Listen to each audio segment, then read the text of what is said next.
그 데모나 이런 걸 설명을 드릴 겁니다. 그래서 요 데모 관련해서 이제 집중적으로 좀 봐주시면 좋겠고요. 맨 마지막으로 이제 서머리로 해서 이제 그 마무리를 하는 걸로 이제 생각을 하고 있습니다. 그래서 그 뭐 많이 아시겠지만 옵저버빌리티가 뭐냐라고 했을 때 그 모니터링이라고 생각하시는 분도 있을 거고요. 근데 요게 이제 개념이 좀 확장이 많이 됐죠. 여기 뭐 적혀 있다시피 이제 시스템의 외부 출력에 대한 어떤 지식으로부터 시스템 내부 상태를 이제 잘 추론하는 거를 이제 일반적으로 이제 얘기를 하고 있는데요. 이제 루도프 이 콜맨이라는 분이 먼저 이제 이 용어를 이제 사용을 하셨죠. 그래서 이런 컨트롤 티오리 관련해서 이분이 최초로 이제 사용을 했고, 이걸 이제 뭐 계속 발전시키다 보니까 이제 모던 소프트웨어 쪽에 요 관련된 용어를 이제 적용을 하기 시작했습니다. 그래서 이런 그 노력들을 이 관련해서 옵저버빌리티 관련한 소프트웨어 엔지니어들이 계속 지금 고민을 하고 있는 상황이고요. 요 관련해서 좀 그 많이 얘기를 할 수 있는 게 이제 아이스버그 얘기를 할 수가 있을 것 같은데, 여기 이제 모니터링하고 옵저버빌리티 차이에 대해서 이제 설명을 할 수 있을 것 같아요. 그래서 이게 이제 전체적으로 모니터링은 어떤 파셜한 어떤 일부분이라고 생각을 한다라고 하면은, 옵저버빌리티는 요 안 보이는 영역까지도 이렇게 커버를 할 수 있다. 그래서 뭐 현대적으로 재해석을 아까 제가 한다고 했듯이 계속 그 요 데피니션이 발전을 하고 있는 상황이고, 어, 지금은 이제 그 제공되는 데이터로부터 시스템 내부 상태를 어떤 이해를 할 수 있으면 된다라고 하는 쪽으로 이제 그 데피니션을 많이 가닥을 잡고 있고요. 요게 이제 요 데피니션이 끝난 게 아니라 계속 그 확장해서 개념이 이제 보강이 되면은 요게 좀 데피니션이 좀 바뀔 수가 있을 것 같아요. 그래서 현재는 뭐 요 정의가 이렇다라고 이해를 하시면 될 것 같습니다. 그래서 뭐 현실적으로 뭐 그 기업이 이제 당면한 과제들이 많을 텐데 사실 모니터링 툴을 굉장히 다 많이 사용을 하실 거예요. 근데 요런 그 모니터링 툴을 사용하는데 요게 전부 필요에 의해서 스캐터드 되어 있다 보니까 어, 뭐 데이터베이스면 데이터베이스, 왔으면 왔스, 아니면 웹 쪽, 그 웹로그나 뭐 이런 쪽으로 어떤 파셜이 이렇게 접근을 한 측면이 있는데, 이런 거에 대해서 이제 요새 툴들은 이 옵저버빌리티를 많이 강조를 하면서 이런 안 보이는 영역까지도 이제 수집을 해놓고서 요게 이제 그 나중에 이제 분석을 할 수 있는 영역으로까지 좀 확대해서 이제 해석을 넓혀가는 좀 측면이 좀 있습니다. 그래서 그 투자는 사실 여기에 IT적으로 투자는 이쪽으로 굉장히 많이 하고 있는데, 이런 쪽으로 사실 좀 많이 아직도 어려움을 많이 겪고 있는 상황이고요. 뭐 잘 아시겠지만 지금 모던 앱 개발하는 과정에서 대부분 이제 분산 환경으로 이제 개발되어 있는 환경이 많고, 마이크로 서비스 얘기를 하면서 어떤 분산 트레이싱이 필요하거나 분산 로깅 관련해서 이제 수집을 하거나 이런 측면들이 많이 대두가 되고 있는 상황인데, 이런 거에 대해서 좀 많이 해결을 할 수 있는 툴이 그 많지는 않다. 그래서 이런 어떤 신기술력이나 이런 쪽으로 커버를 할 수 있는 툴들이 많이 목말라하고 있는 상황입니다. 그래서 아까 설명드렸다시피 뭐 여기저기 뭐 흩어져 있는 기존 모니터링 그 기술들에 그 반해서 그 옵저버빌리티 솔루션이 있다라고 하면은 이런 걸 전부 커버를 할 수 있는 솔루션이 옵저버빌리티 영역이 되겠고요. 요게 이제 크로스 컴포넌트 쪽 이제 모니터링 초점으로 해가지고 뭐 경량화된 이제 인스트루멘테이션이나 경량한 에이전트를 설치해가 경량 뭐 이런 쪽으로 이제 많이도 하고, 어, 그다음에 오픈 스탠다드면서 요새는 뭐 자바만 쓰는 게 아니라 뭐 파이썬이라든지 뭐 고라든지 뭐 여러 가지 언어들을 또 많이 쓰세요.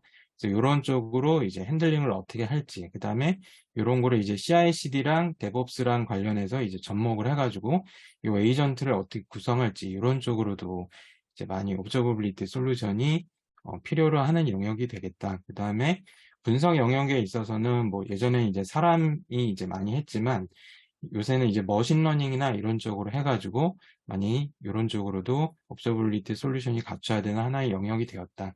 이렇게 이해를 하시면 될 것 같습니다.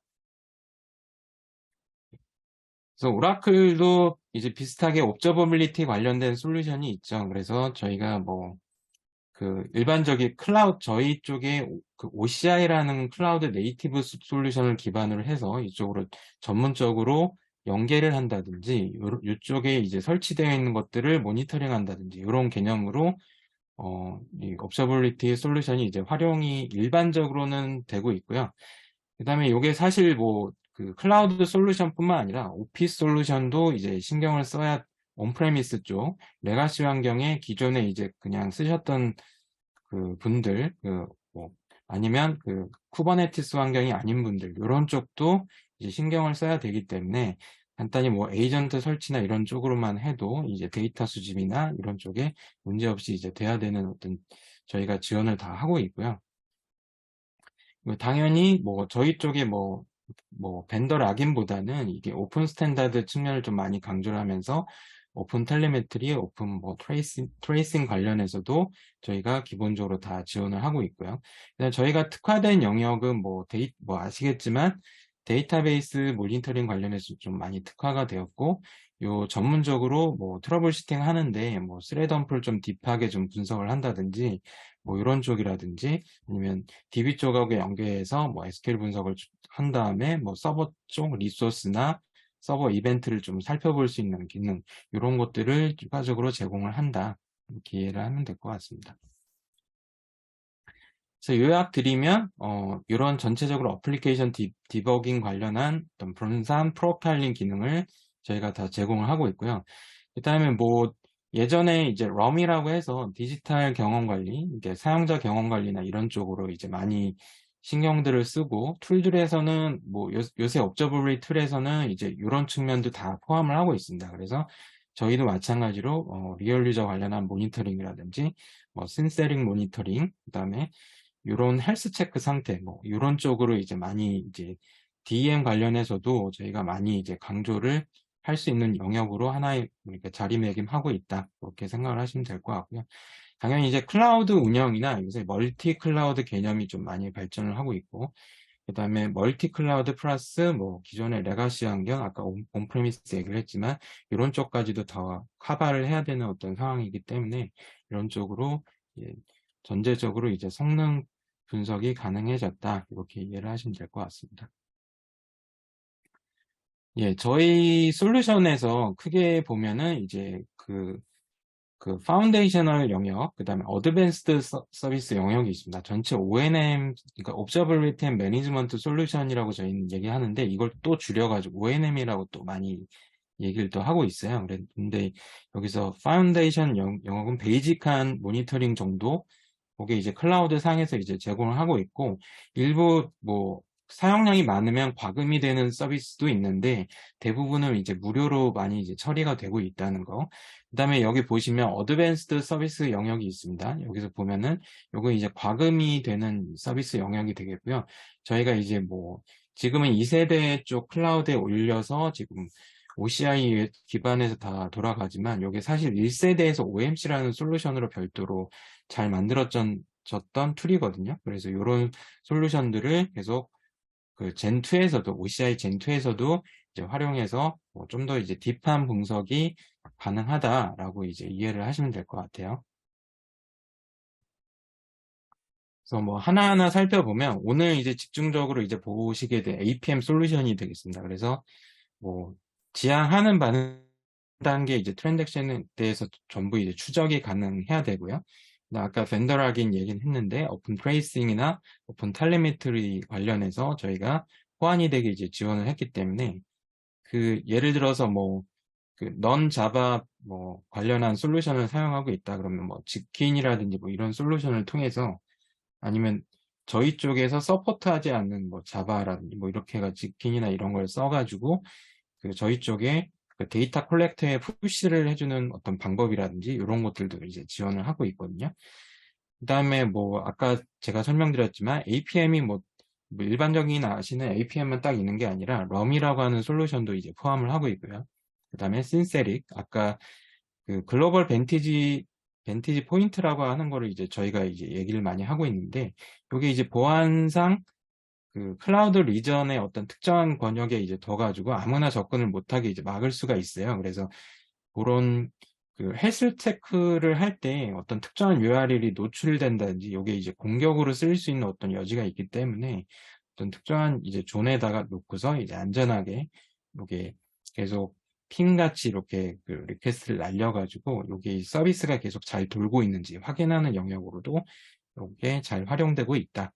그다음에 뭐 저희가 좀 예전에 좀 약점이긴 했는데 이게 커스텀 대시보드 영역을 사로 좀 제공을 하진 않았죠. 근데 이제 사용자 정의 대시보드를 이제 지원을 하다 보니까 저희가 이제 기본적으로 제공하는 매트릭 외에 이제 아까 같이 외부에서 들어오는 데이터 컬렉터로 표시되어 있는 데이터 가지고도 커스텀 대시보드나 이런 거를 제작을 할 수 있기 때문에 요게 사실 보통 이제 그 온프레미스 단에서나 뭐 아니면 기존의 레가시 단에서는 이제 대시보드는 추가 개발해서 이제 많이들 이제 가져가신 경향들이 많았죠. 그래서 이런 측면을 이제 고객분들이나 실적으로 이제 SI 분들이 많이 이제 그 서비스 그 돈이 코스트가 드는 거를 이제 많이 경감시킬 수 있는 어떤 이런 쪽으로도 확장해서 이제 사용할 수 있다. 이렇게 일을 하시면 될 것 같습니다. 뭐 저희가 뭐 강점으로 내세울 수 있는 이제 데이터베이스 영역, 그래서 이제 오라클 데이터베이스는 요게 뭐 강점적으로 이제 하고 있고요.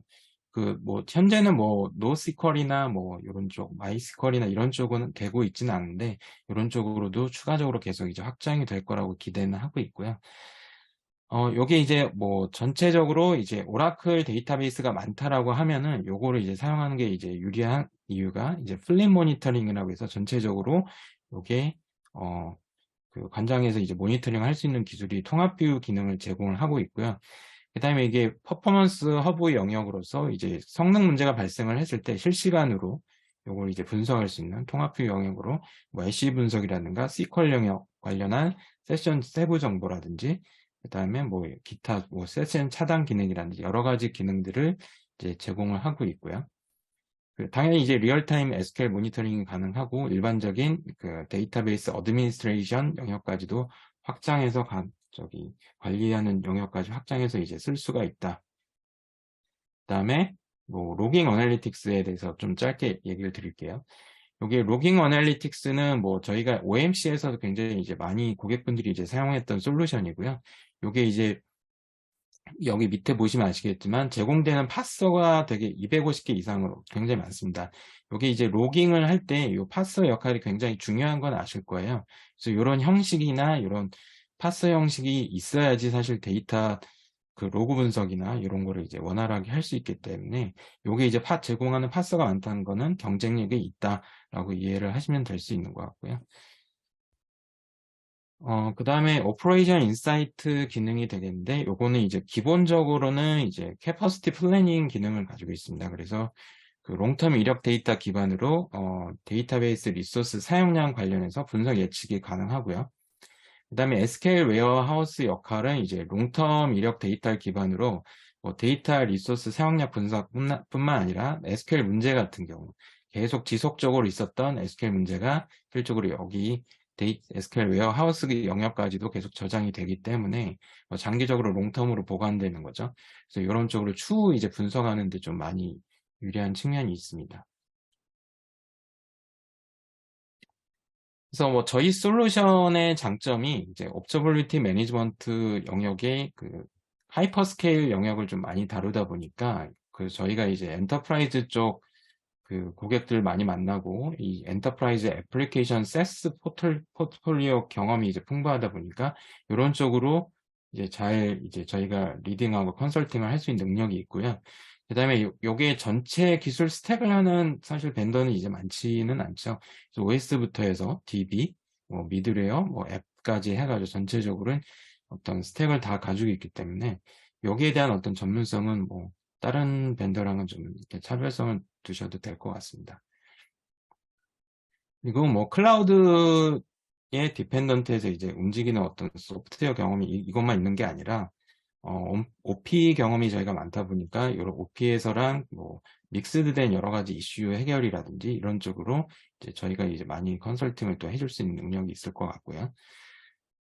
당연히 저희가 이제 강점적인 부분이 오라클 데이터베이스를 엔터프라이즈 영역에서 많이들 사용하고 아직도 계시고, 그다음에 이게 이제 미션 크리티컬 업무가 많다라고 하는 거는 오라클을 쓴다라고 하기 때문에 이게 일반적인 APM 업체랑 이제 차별성을 둘 수 있는 게 이제 업저버빌리티 영역으로서 이제 데이터베이스 매니지먼트 영역이 되겠다. 이렇게 이해를 하시면 될 것 같아요. 요거를 이제 쓰시는데 좀 부담이 많이 되실 수 있는 그런 이제 걱정을 하시는 고객분들도 계신데, 사실 요 몇 가지 영역에 대해서 저희가 프리로 제공하는 게 있습니다.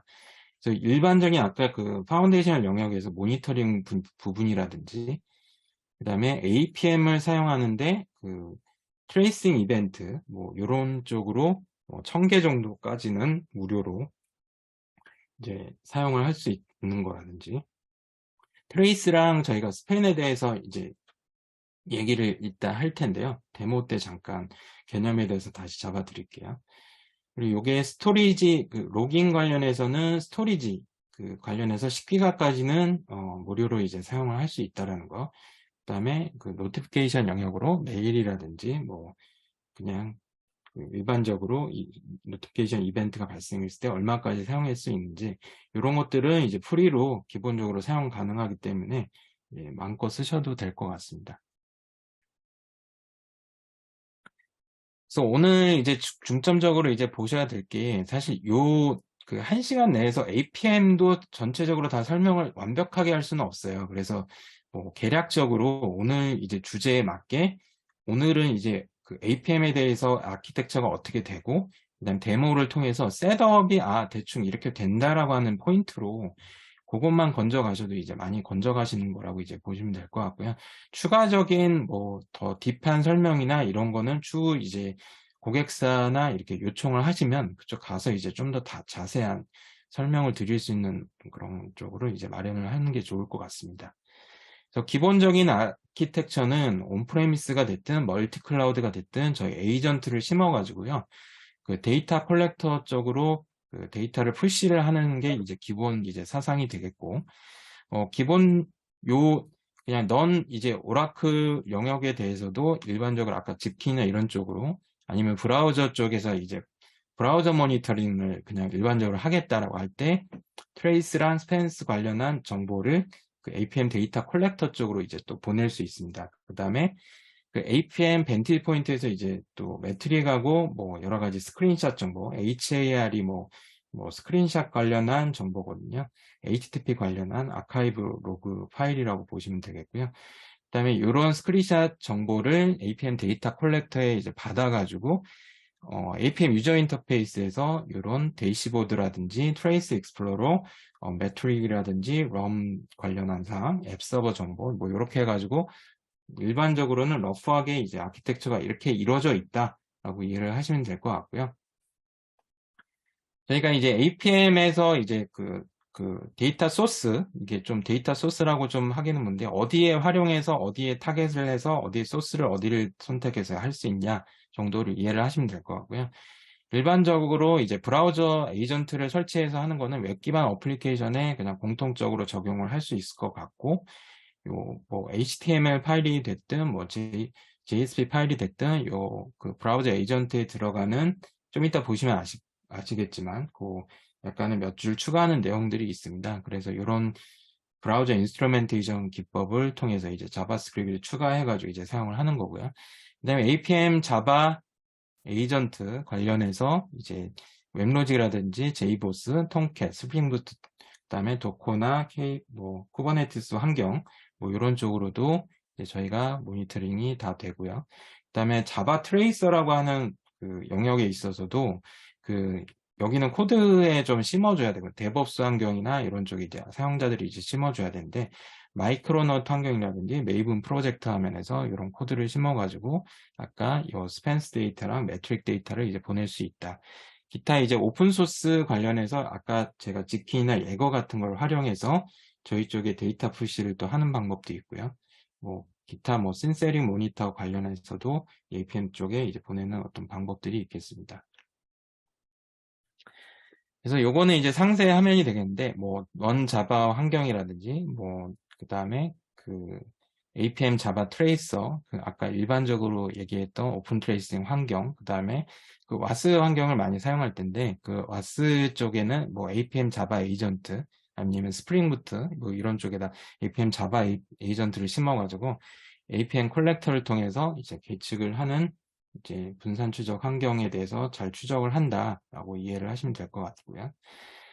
그다음에 저희가 이제 보시면 아시겠지만 다양한 서드파티 솔루션과 연계 기능이 이제 발전을 하고 있어서 뭐 예를 들어서 그 다른 APM 솔루션인 데이터독이나 스플렁크, 뭐 로그 솔루션이죠. 그래서 이런 쪽으로 펑션이나 OCI 스트리밍 통해서 그쪽으로 데이터 푸시를 할 수 있는 영역이 있고, 그다음에 저희가 뭐 MSP 솔루션하고도 잘 연계를 또 해가지고요. REST API나 OCI CLI 통해서 MSP 솔루션 쪽으로도 데이터 푸시를 할 수 있다. 이렇게 이해를 하시면 될 것 같습니다.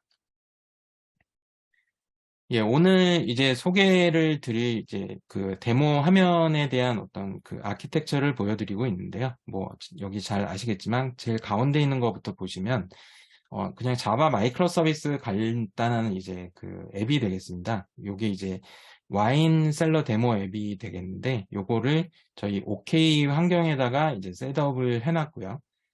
그 몇 가지는 제가 오늘 시간상 좀 없어서 미리 다 셋업을 해놨습니다. 그리고 APM 자바 에이전트를 뭐 같이 설치하는 거를 이제 같이 보실 거고, 이 자바 에이전트 파일은 퍼시스턴트 OK이기 때문에 그 OK 안에서 그 이미지 안에다 넣을 수도 있는데 저희는 이제 퍼시스턴트 볼륨으로 해서 그 NFS 영역으로 해가지고 따로 그쪽에서 이제 핸들링 할 수 있는 걸로 이제 그 따로 뺐습니다. 그 다음에 요 자바 마이크로 서비스는 이제 DB 쪽을 ATP DB 쪽을 이제 바라보는데 요거는 저희 테넌시에 있는 게 아니라 이제 별도 테넌시에 있는 거라서 여기에서 DB 분석까지 딥하게 이제 하기는 좀 어려울 것 같고요.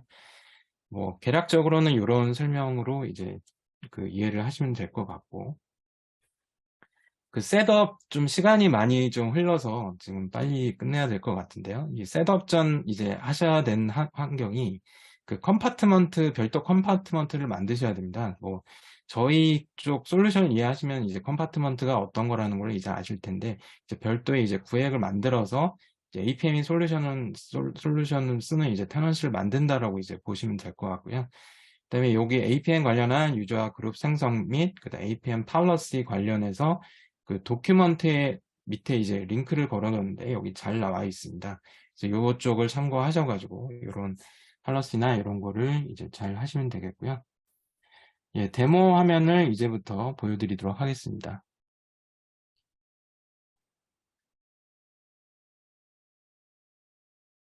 여기서 제일 먼저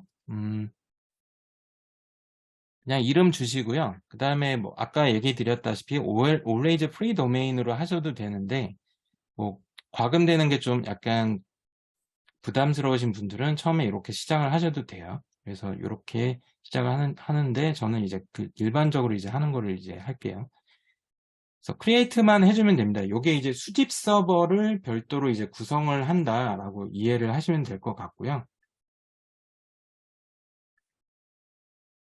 요 수집 서버를 이제 별도로 이제 그 구성을 하는 부분에 있어서 이제 부담이 많이 사실 줄어든 거죠. 그렇죠? 그래서 요거를 지금 하기 전에 좀 설명드려야 될 게, 여기 아까 OK 환경 구성하고 마이크로 서비스는 각자 뭐 이제 뭐 알아서 선택하시거나 뭐 아니면 와인앱을 저 같은 경우는 이렇게 했는데 뭐 알아서 이제 마이크로 서비스 아까 스프링 부트 관련한 앱으로 이제 테스트를 하시면 되고요. 그다음에 파일 시스템을 구성을 아까 저 같은 경우는 FSS 저희 파일 스토리지 서비스 쪽에다 미리 만들어 놨거든요. 시간상. 거기에 이제 APM 자바 에이전트를 심는 방법이 여러 가지 있겠지만 우선 생각할 수 있는 게 뭐 사실 이미지 아까 안에다 넣는 방법, 아까 퍼시스턴스 스토리지에 넣는 방법을 했는데 이 파일 스토리 FSS 안에다가 퍼시스턴트 스토리지로 활용을 하기 위해서 이런 쪽으로 미리 만들어 놨던 거를 좀 유념을 해주셨으면 좋겠습니다. 그래서 뭐 크게 다시 정리를 하면 그 파일 시스템 생성을 미리 했고요. 그 다음에 이 파일 시스템은 뭐 잠깐 보여드리면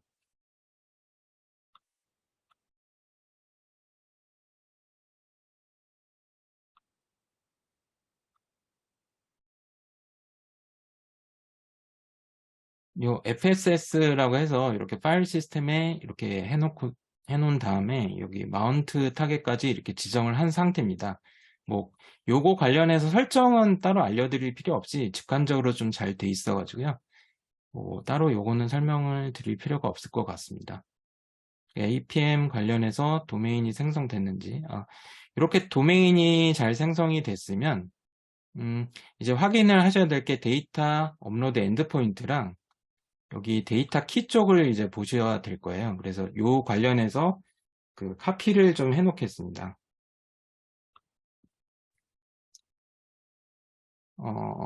여기 메모장을 제가 이쪽에 잠깐 옮겨올 거고요. 그 다음에 요 관련해서 뭐 데이터, 뭐 URL이 되겠죠. 그래서 여기 카피를 미리 해놓고서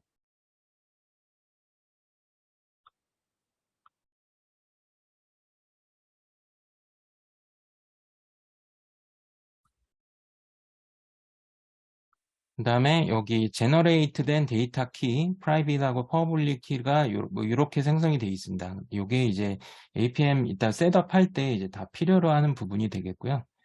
요거를 일단 하나하나씩 이렇게 복사를 해서 이게 퍼블릭이 되겠죠. 이게 그래서 이렇게 카피를 미리 이렇게 해놓겠습니다.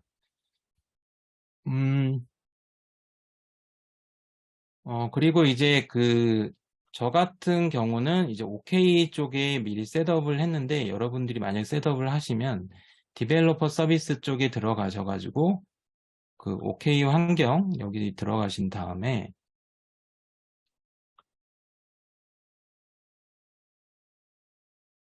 여기 액세스 클러스터라고 하는 게 있습니다. 그래서 여기 저희 쪽에 이제 클라우드 쉘을 이용을 해서 액세스 할 거냐 아니면 로컬 세팅을 로컬 셋업을 한 다음에 할 거냐 뭐 그런 선택하는 화면이 되겠는데요.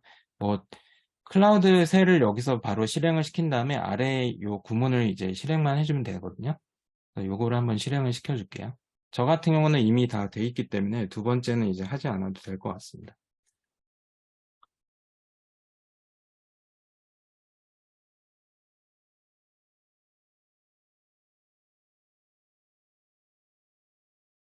여기에 잘 보이실 것 같은데, 여기서 이제 샘플 앱이 sb-hol이란 파일 안에서 wstore 파일을, 요 ynet 파일을 디플로이를 하려면 wstore.yamal을 어플라이해서 이제 적용을 하면 됩니다. 그래서 그거를 이제 잠깐 보여드릴 거고요.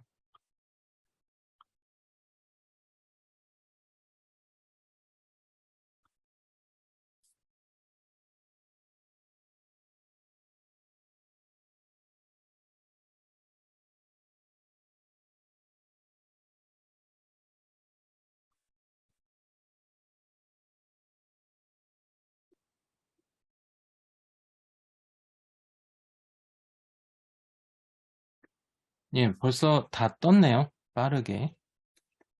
그래서 지금 서비스에 한번 접속을 할 텐데요. 뭐 인그레스 컨트롤러를 이렇게 등록을 하나 있고 로드 밸런서로서 여기 IP를 지금 펜딩 중인데 할당을 받아야지 이제 접속이 가능하죠.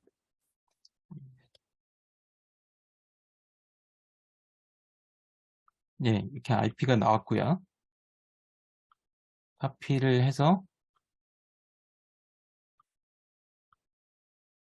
별도 화면에서 이렇게 접속을 해보겠습니다. 뭐 간단한 그냥 이런 샘플 앱이 되겠고요. 와인 앱이 되겠고,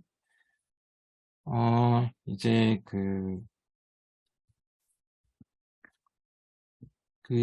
저희 쪽에 아까 FSS를 제가 생성을 시켰다고 했는데, 그거에 이제 컨테이너에서 액세스를 하기 위해서 스토리지 클래스 통해서 마운팅을 이제 해야 되거든요. 그래서 그 과정을 하기 위해서, 요 파일을 하나 만들어 놨습니다, 미리. 그래서 요 파일을 실행을 시켜서 퍼시스턴스 볼륨을 마운트해서 이제 가져갈 겁니다. 그래서 컨테이너에서 요게 이제 아까 자바 에이전트 파일을 이 안에다 넣기 위해서 이제 하는 액션이라고 이제 이해를 하시면 될 것 같고요.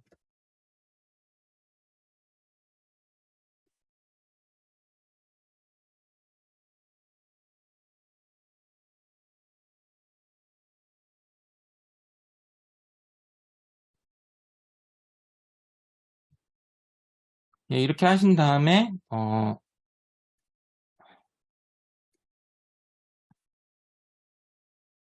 퍼시스턴트 볼륨이 이제 제대로 잡혔는지 이제 뭐 여기서 이제 제대로 등록이 됐다는 레지스터 됐다는 건 이제 알 수 있는데 이제 실질적으로 이제 그 Y냅이라고 하는 컨테이너에서 이쪽을 액세스해서 요 포인트 마운트 포인트를 바라봐야 되잖아요. 그 작업을 이제 하기 위해서 요 그 몇 가지 이제 카피를 해줘야 되는 상황이 있죠. 그래서 다시 요 Y냅에 대해서 다시 열 거고요.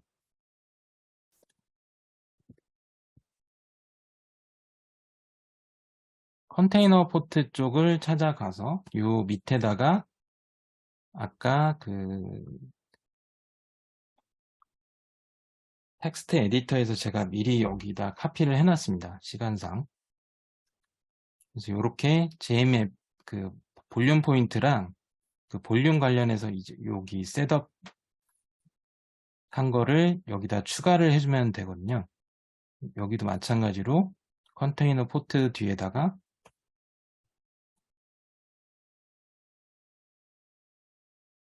이렇게 추가를 해준 다음에 다시 적용해주면 되겠습니다.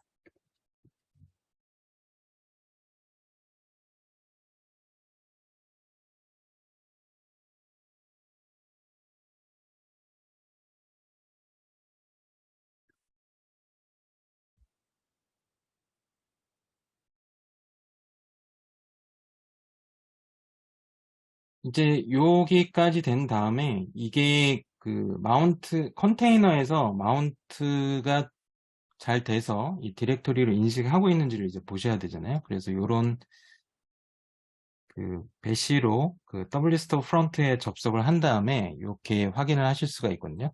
그래서 JMAPM FSS를 아까 마운트 타겟 포인트로 잡았는데 컨테이너에서도 잘 인식을 하고 있음을 이제 확인을 할 수 있습니다. 그 다음에 이제 보셔야 될 게 그 APM 자바 에이전트를 다운을 받으셔야 되는데요.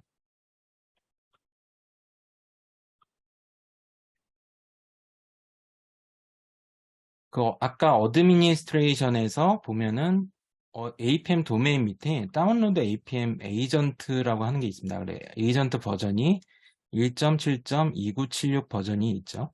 그래서 요거를 카피 링크 어드레스 해가지고 요걸 wget해서 그냥 받으시면 되거든요. 이 링크를 이렇게 하셔가지고. 근데 뭐 저는 이미 그 받아놨습니다. 뭐 사실 그렇게 사이즈도 뭐 크지는 않는데 그냥 빨리 하기 위해서 미리 이렇게 받아놨고요. 요 관련해서 이제 그 에이전트 관련해서 이제 그 또 띄우기 위해서 몇 가지 이제 또 명령들을 이제 해줘야 될 것 같습니다. 지금은 이제 kubectl 통해서 요 에이전트 파일을 서버 쪽에다가 K 서버 쪽에다가 이렇게 카피를 해줘야 될 것 같거든요. 그래서 APM 버전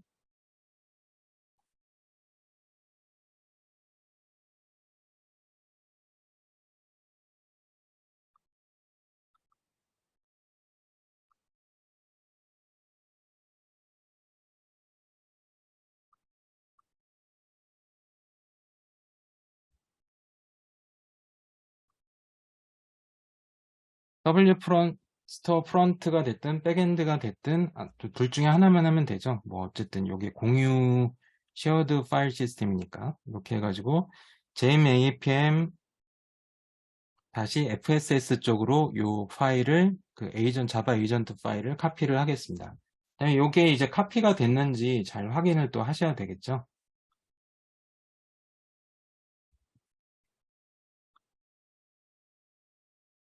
그래서 확인을 이렇게 JMAPM 안에 요 APM 에이전트 파일이 이렇게 잘 카피가 된 거를 이제 확인을 하실 수 있고요. 그 다음에 해주셔야 될 게 요 자바 파일이기 때문에 요 자바 에이전트를 여기서 실행을 하셔야 됩니다. 그래서 그 명령어를 또 이제 필요로 할 텐데요. 여기서 이제 그 다음에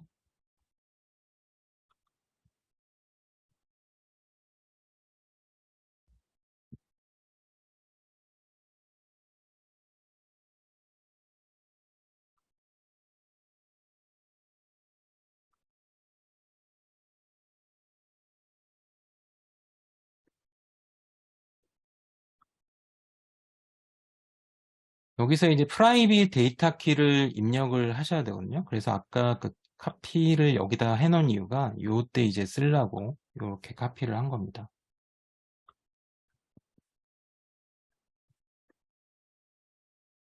그 다음에 요 데이터 업로드 엔드포인트 요것도 그 업로드 관련한 URL을 이렇게 또 사용을 하셔야 됩니다. 어디 쪽으로 푸시를 해야 되는지를 이제 엔드포인트 쪽으로 이제 푸시를 해야 된다. 요거를 이제 지정을 하셔야지 이제 데이터가 여기 들어가는 거가 되겠죠. 예. 이렇게 하면은 이제 그 자바 에이전트가 실행이 되면서 인스톨 된 거를 이제 확인을 하실 수가 있어요. 그래서 별 문제가 없으면 successfully가 이렇게 떠야 됩니다. 이렇게 completed successfully 이렇게 액션이 잘 되었다라고 하는 게 떠야 되는 거고요.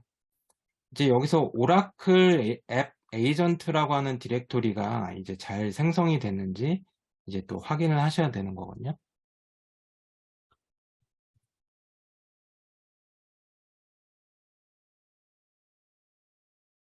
실행을 했고요. 요 APM 에이전트가 인스톨 돼서 이제 아까 그 로그 관련해서 이제 생성이 됐고 오라클 APM 에이전트 디렉토리가 이렇게 잘 생성이 됐습니다. 그리고 이제 여기에서 이제 잘 생성이 됐기 때문에 오라클 APM 에이전트 안에는 이제 그 필요로 하는 이제 그 인스트루멘테이션을 하기 위한 이제 자르 파일들이 있거든요. 그 에이전트 프로퍼티 파일하고요. 이런 거를 이제 설정을 하기 위해서 아까 다시 W스토어 쪽 들어가셔가지고 편집을 또 해주셔야 됩니다.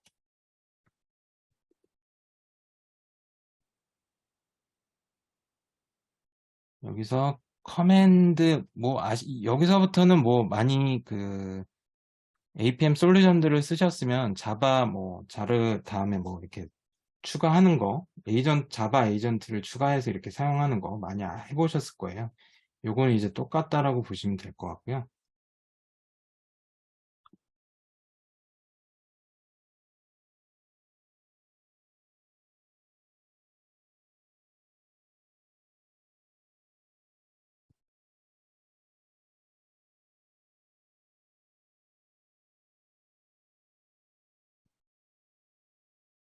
아까 와인 스토어가 두 개의 그 백엔드 서비스랑 그 프론트 서비스가 따로 있기 때문에 이렇게 두 가지를 다 또 해주셔야 되거든요. 그래서 여기도 이제 그 아까 커맨드 옵션에다 걸었던 거를 이제 한번 해보겠습니다. 카피를 하셔가지고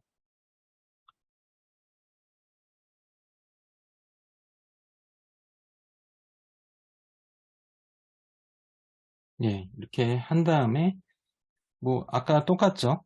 뭐 다시 어플라이 하시면 됩니다.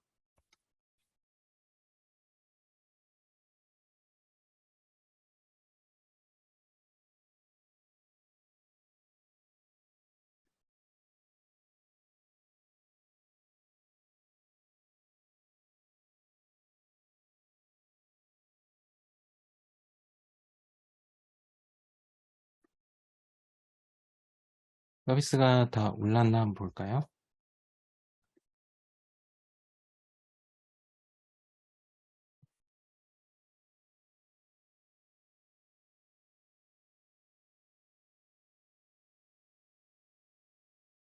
예, 잘 올랐고요.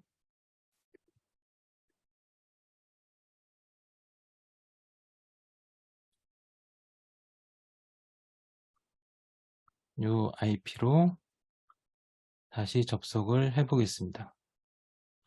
뭐 IP가 뭐 바뀌진 않으니까요. 이게 일단은 로그인을 한번 해볼게요.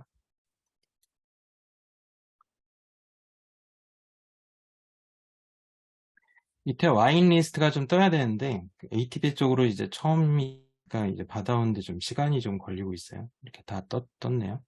뭐 이렇게 해서 카트에다 한번 담아 보겠습니다. 이게 처음에는 에러가 날 것 같고요. 이게 이제 뭐 좀 미싱돼 있는 좀 그런 게 있어서 로깅 할 때 뭐 문자 공백이라든지.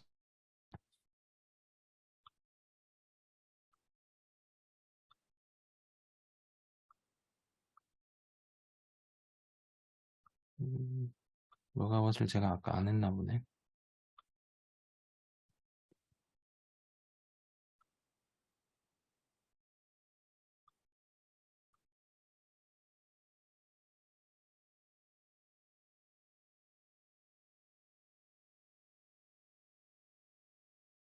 트랜잭션을 실행을 하는데 이제 좀 시간이 좀 걸려요. 저기 실행을 한 거고. 그래서 컨펌 오더까지 한 다음에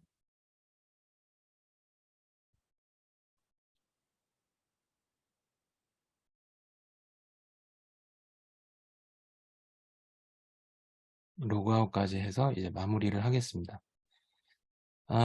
이제 전체적으로 플로우를 한번 쭉 탔고요. 요게 이제 APM에서 모니터링이 잘 되는지를 이제 한번 보셔야 될 거잖아요. 그래서 좀 전에 저희가 APM 셋업을 다 했기 때문에 저 APM 쪽으로 요게 들어와 줘야 됩니다. 데이터가. 15분 데이터로 짧게 볼 거고, 처음에 요게 APM 도메인이 선택이 안 돼 있어요. 이렇게 APM 도메인을 이렇게 선택을 해 주셔야지 좀 전에 이제 실행했던 것들, 에러가 한번 난 적이 있죠. 에러가 난 적이 있어서 그 아까 서비스 페일이 난 것도 이렇게 포함해서 이제 다 보여주거든요. 그다음에 보통은 보면은 여기서 트레이스 익스플로러가 굉장히 많이 유용한데 그 여기서 보시면 SQL-like한 신텍스로 이렇게 SQL로 해가지고 이제 많이 사용들을 이렇게 커스텀하게도 사용할 수 있고요. 이미 바로 즉시 이제 사용할 수 있게 이렇게 기본적인 SQL 쿼리나 이런 거는 제공을 해주고 있습니다.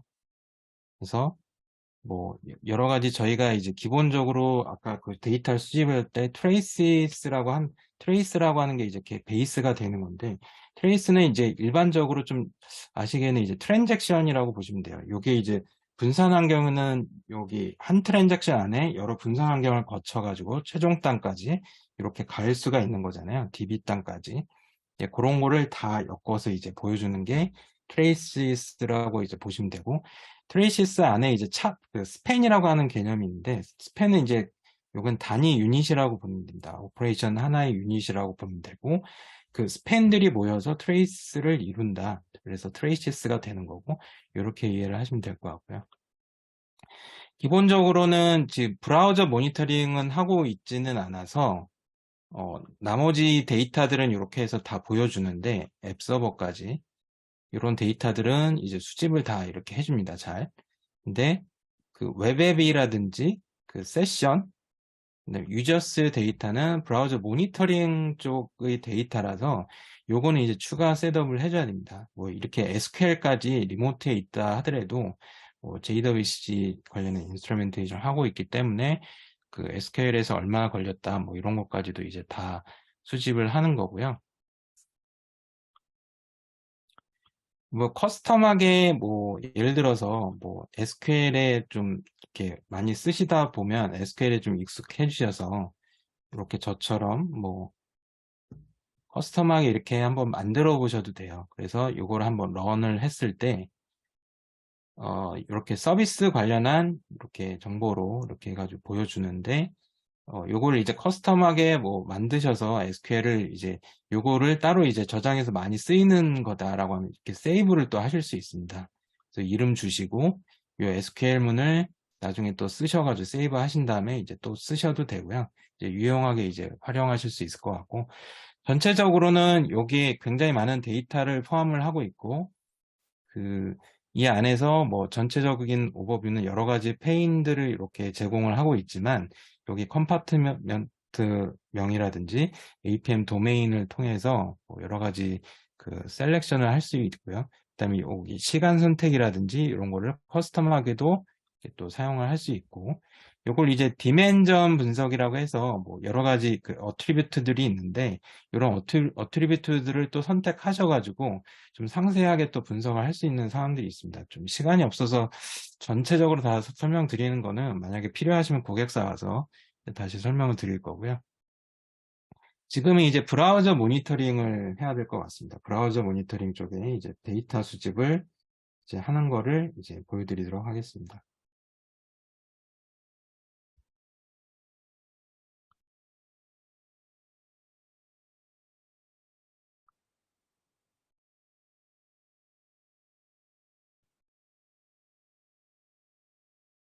요거는 이제 컨테이너에 있는 인덱스 파일을 그 로컬 여기 클라우드 쉘 쪽으로 다운을 받은 거예요. 그래서 뭐 index.html 파일을 이렇게 보실 수가 있는데 뭐 구조가 이렇게 복잡하진 않고 뭐 간단합니다. 그 다음에 요거를 이제 헤드 뒤에다가 이제 몇 가지 정보를 이제 추가해서 넣을 거고요.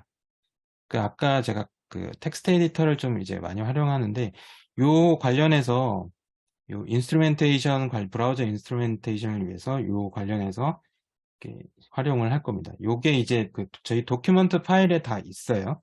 그래서 뭐 저만 이렇게 뭐 특별하게 지금 하는 게 아니라 도큐먼트 파일에 있기 때문에 나중에 보시고서 똑같이 따라 하시면 됩니다. 여기서 이제 바꾸셔야 될 게 세 가지를 바꾸셔야 돼요. 데이터 업로드 엔드포인트가 여기 지정이 안 돼 있죠. 그래서 요거를 아까 그 카피했던 거, 그걸 넣으실 거고요.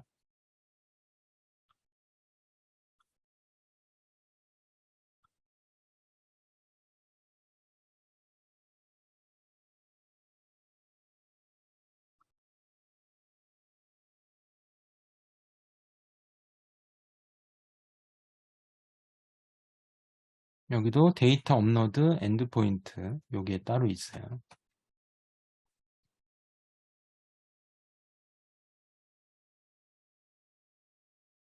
예, 이렇게 해서 넣을 거고, 그다음에 여기는 이제 퍼블릭 데이터 키를 사용을 할 겁니다. 브라우저 에이전트는 이 퍼블릭 데이터 키가 필요로 해요.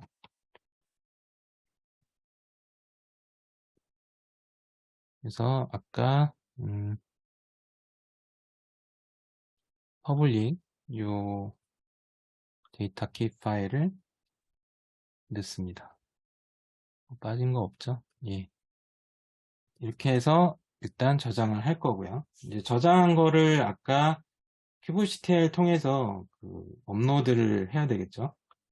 이 인덱스 파일을 컨테이너 쪽에다가 업로드를 할 겁니다. 이런 명령어 통해서 인덱스 파일에다가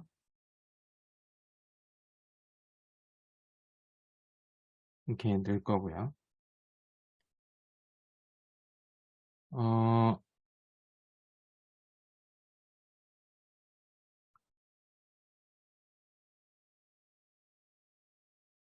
여기 내용이 실질적으로 컨테이너 안에서 여기 이제 바뀌었는지 그거를 그냥 뭐 한번 일단 그 내용이 캣으로 한번 보겠습니다. 캣으로 그 index.html 좀 전에 저희가 이제 추가했던 URL이라든지 이런 게 다 있죠. 그 요게 이제 변경이 됐기 때문에 이제 브라우저 쪽을 이제 다시 한번 볼 텐데요. 브라우저에 뭐 리프레시를 리로드를 안 하면 뭐 아시겠지만 뭐 변경이 되진 않았을 거예요. 그래서 기본적으로 아까 저희가 추가했던 게 아직은 없죠. 근데 이거를 리로드를 한번 해보겠습니다. 이 페이지 소스를 하면은 이렇게 아까 저희가 추가한 게 이렇게 보여야지 이제 브라우저 인스트루멘테이션이 되는 거죠. 그래서 아까처럼 비슷하게 한번 해보겠습니다. 그래서 데이터 수집만 되면 되거든요. 그래서 뭐 이것만 뭐 많이 담아볼까요? 컨펌 오더 로그아웃까지 했을 때 이 아까 제가 얘기했던 웹앱이랑 이런 게 수집이 돼야 되죠. 이렇게 지금 아까는 데이터가 없었는데 바로 수집이 되는 거를 확인할 수 있습니다. 네, 이렇게 해서 이제 수집이 되고 있고요. 그 뭐 링크를 통해서 이렇게 들어가면 이제 상세 영역까지도 이렇게 확인을 하실 수가 있는데 뭐 이렇게 토폴로지 뷰를 통해서 이제 뭐 여러 가지 이게 밑으로 안 내려가네. 예. 뭐 이런 식으로 해서 웹앱 거쳐서 WS 프론트 거쳐서 백엔드 거쳐서 DB까지 이렇게 가고 있다라고 하는 거를 이제 알 수 있을 것 같고요. 여기 오퍼레이션을 누르면 조금 더 상세 이제 그 토폴로지 뷰를 이제 또 확인을 할 수 있다는 거, 굉장히 이제 입체적으로 이제 보여주고 있고, 뭐 어느 단에서 이제 요 두께는 사실 얼마나 오래 걸리고 있다, 뭐 그런 거를 또 표시를 하는 거고요. 뭐 여러 가지 그 조건에 따라서 이게 뭐 듀레이션이 아니라 뭐 다른 용도로도 이렇게 또 볼 수 있게도 이제 그런 측면으로도 이제 가능하다. 예.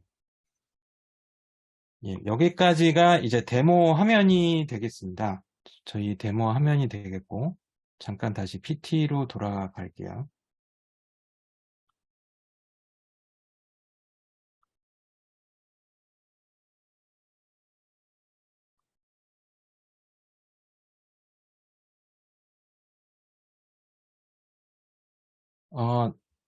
저희가 오늘 뭐 사실 굉장히 좀그 짧은 시간에 뭐 저희 솔루션을 다 소개해드리기가 사실 어려워서 APM만 집중해서 하면은 뭔가 좀 부족한 것 같고, 그 다음에 전체 O&M 솔루션에 대해서 딥하게는 또 들어갈 수 없고, 그래서 APM 파트에 대해서 일단 이제 그 소개를 드렸는데요.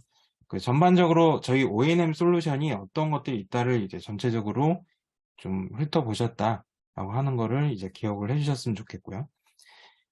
그 다음에 아까 저희 쪽 이제 아직 그 APM 솔루션이 모든 거를 타겟팅해서 이제 할 수는 없다 보니까 이제 서포티드 되는 이제 데이터 소스가 어떤 거다라고 하는 걸 이제 소개를 드렸고, 그 저희가 이제 데이터 수집을 어떤 식으로 하고 있다라고 하는 아키텍처도 보여드렸습니다. 그리고 APM 셋업 후에 데이터 수집 방법에 대해서 또 그 데모를 통해서 이제 설명을 드렸고요. 좀 제가 생각할 때는 좀 부족하실 것 같아요. 그래서 요거를 이제 상세하게 하거나 실적으로 고객사에 가서 셋업을 한 다음에 좀 디테일하게 뭔가 데이터 수집을 해서 또 보여드릴 수 있는 또 영역도 따로 있을 것 같고요. 해가지고 이런 쪽은 이제 혹시 온사이트 지원을 통해서 저희가 이제 설명할 기회가 있으면 그때 방문해서 추가적으로 이제 설명을 드리도록 하겠습니다. 예, 여기까지가 이제 저희 이제 설명은 끝났고요. 네, 질문은 뭐 다